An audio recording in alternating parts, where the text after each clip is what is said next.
So yun nga, pagkatapos nating umattend ng meeting ng Sangguniang Barangay with Captain Art Lirio at ang Sangguniang Barangay councilors tungkol sa mga taga-Deca Homes, ay ayun, inimbita tayo ni Konsehala Luz Gumapak upang mananghalian sa kanyang mga apo na kanyang kapamilya rather na may mga birthday or kaarawan for today, this lunch.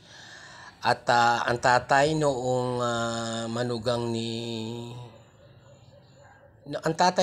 manugang ni ni Konsehala Luz, yung tatay.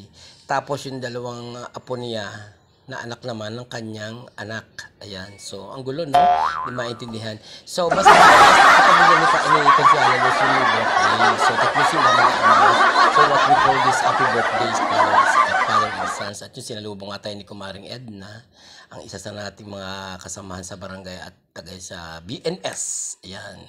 At makikita natin na kasalukuyan nagkakantahan ng Happy Birthday to you, Happy Birthday to you, Happy Birthday, Happy Birthday.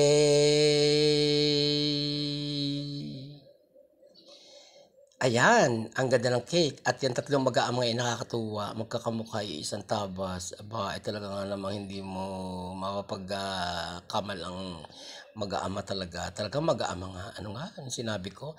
Tapos ayan nga, birthday nilang tatlo yung tatay sa gitna. At yung dalawang eldest and the younger brothers and sons. Ayan. Oh, happy birthday sa inyo. At talaga namang thank you so much for having with us today. At talagang napakasarap ng inyong patanghalian sa amin. Diyos ko, umuusok-usok pa yung kanin. Plus yung minudo, plus yung lumpiang Shanghai, plus yung kaldereta, plus yung pansit. At yan na nga si Kapitan na napasabak din, nasira ang dieta namin dalawa. Talaga namang dito. Kasi nga, imagine, more than 2 hours yung meeting sa DECA, sa session hall. At kasama rin namin sila admin, ang ating mga barangay functionaries, si Konsehal Celso, at si Konsehala Remy, si Konsehala Balakit, at si Konsehal Mark Dominic Amutan, at ang lahat ng mga functionaries na galing pa sa ilog at naglinis. Dahil next week ay magsisimula na ang ating ecotourism. And by this time, so enjoy muna ang tropa at picture dyan for the record ng barangay.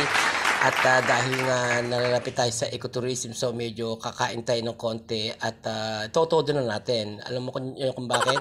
Kasi na pinaghahandaan nga natin yung next week events para sa ating ecotourism at maglilinis tayo ng ilog at kasama natin ang ating mga sangguniang barangay and functionaries. At sa Lunes ay magkakaroon nga pala tayo ng kababaihan program. So thank you so much for watching and thank you so much for inviting us and happy birthday, Father and Sons. Mabuhay kayo.